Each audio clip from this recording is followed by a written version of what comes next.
ರಾಶಿಯವರಿಗೆ 2026ನೇ ವರ್ಷ ಬಂದು ತುಂಬಾ ಲಕ್ಕಿ ಇದ್ದು ಯಾವ ರೀತಿ ಜಾಗರೂಕರಾಗಿರಬೇಕು ಅಂತ ತಿಳಿದುಕೊಳ್ಳಲು ಈ ವಿಡಿಯೋನ ಎಂಡ್ವರೆಗೂ ನೋಡಿ. ನಿಮ್ಮ ಆತ್ಮೀಯರೊಂದಿಗೆ ಶೇರ್ ಮಾಡಿ ಎಂದು ಕಳೆದ ಹೋಗ್ಬಾರ್ದಂತ ಇಮಿಡಿಯೇಟ್ ಆಗಿ ಶೇರ್ ಮಾಡಿ. ಮೇಷರಾಶಿಯ 2026ರ ಭವಿಷ್ಯ. ಮೇಷರಾಶಿಯವರಿಗೆ ಈ ವರ್ಷ ನಿಮ್ಮ ಪೇಷನ್ಸ್ ಮತ್ತು ಪರ್ಸಿಸ್ಟೆನ್ಸ್ ನಿಮ್ಮ ಭಾಗ್ಯವನ್ನೇ ಬದಲಾಯಿಸಲಿದೆ. ಕರಿಯರ್ ಅಂತ ಬಂದಾಗ ವರ್ಕ್ ಪ್ಲೇಸ್ ಅಲ್ಲಿ ತುಂಬಾ ಹಾರ್ಡ್ ವರ್ಕ್ ನೆಸೆಸಿಟಿ ಇದೆ. ಇದರ ಜೊತೆಗೆ ಕಾನ್ಸ್ಟೆಂಟ್ ಎಫರ್ಟ್ಸ್ ಇಂದ ನೀವು ಸಕ್ಸಸ್ ಅನ್ನ ನೋಡಬಹುದು. ವರ್ಷದ ಸೆಕೆಂಡ್ ಹಾಫ್ ಅಲ್ಲಿ ಕರಿಯರ್ ಅಲ್ಲಿ ಒಳ್ಳೆ ಡೆವಲಪ್ಮೆಂಟ್ಸ್ ಗಳಿದ್ದು ಅದರ ಮ್ಯಾಕ್ಸಿಮಮ್ ಬೆನಿಫಿಟ್ಸ್ ನ ತೆಗೆದುಕೊಳ್ಳುವಂತ ಒಂದು ಪ್ರಯತ್ನ ಮಾಡಬೇಕು. ಫೈನಾನ್ಸಸ್ ಅಂತ ಬಂದಾಗ ಅನ್ಪ್ಲಾನ್ಡ್ ಎಕ್ಸ್ಪೆನ್ಸಸ್ ಇಂದ ಸಾಧ್ಯವಾದಷ್ಟು ನಿಮ್ಮ ಸೇವಿಂಗ್ಸ್ ಗಳು ಕಡಿಮೆ ಆಗುವಂತ ಚಾನ್ಸಸ್ ಇದೆ. ಅದಕ್ಕೋಸ್ಕರ ಫೈನಾನ್ಷಿಯಲ್ ಪ್ಲಾನಿಂಗ್ ಇಂದ ಮುಂದುವರಿಯುವಂತ ಒಂದು ಪ್ರಯತ್ನ ಮಾಡಬೇಕು.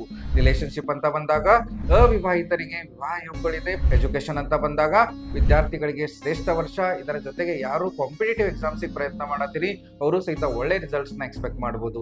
ಒಂದು ಲೈಫ್ ಇನ್ಸೈಟ್ ನ ಕೊಡ್ತೀನಿ. ಈ ವರ್ಷ ನೀವು ಎಷ್ಟು ಗ್ರೌಂಡೆಡ್ ಆಗಿರ್ತೀರಿ ಅಷ್ಟು ಮಿರಾಕಲ್ಸ್ ಗಳನ್ನ ನೀವು ನೋಡಬಹುದು. ಇದರ ಜೊತೆಗೆ ಒಂದು ರೆಮಿಡಿಯನ್ನ ಹೇಳ್ಕೊಡ್ತೀನಿ. ಪ್ರತಿನಿತ್ಯ ಹನುಮಾನ್ ಚಾಲೀಸವನ್ನ ಪಠನ ಮಾಡೋದ್ರಿಂದ ಬರುವಂತ ಎಲ್ಲ ಕಷ್ಟಗಳನ್ನ ದೂರ ಮಾಡ್ಕೋಬಹುದು. ಇದರ ಜೊತೆಗೆ ಒಂದು ಹೆಲ್ತ್ ಟಿಪ್ ಅನ್ನ ಹೇಳ್ಕೊಡ್ತೀನಿ. ಈ ವರ್ಷ ನೀವು ಎಷ್ಟು ನಿಮ್ಮ ಡಯಟ್ ಅನ್ನ ಫಾಲೋ ಅಪ್ ಮಾಡ್ತೀರಿ, ಎಷ್ಟು ಐರನ್ ರಿಚ್ ಫುಡ್ ಅನ್ನ ಕನ್ಸ್ಯೂಮ್ ಮಾಡ್ತೀರಿ, ಹೆಲ್ತ್ ಅಲ್ಲಿ ಅಷ್ಟು ಒಳ್ಳೆ ಡೆವಲಪ್ಮೆಂಟ್ಸ್ ನ ನೀವು ನೋಡ್ತೀರಿ. ನಿಮಗೇನಾದ್ರೂ ಮೇಷರಾಶಿಯ 2026 ಸಂಪೂರ್ಣ ಭವಿಷ್ಯ ಬೇಕಾಗಿದ್ದಲ್ಲಿ ಕಮೆಂಟ್ ಅಲ್ಲಿ 1 ಅಂತ ಟೈಪ್ ಮಾಡಿ. ನಮ್ಮ ಪೇಜ್ ನ ಫಾಲೋ ಮಾಡಿ. ನಾವು ಒಂದು PDF ಫೈಲ್ ನ ನಿಮ್ಗೆ DM ಮಾಡ್ತೀವಿ.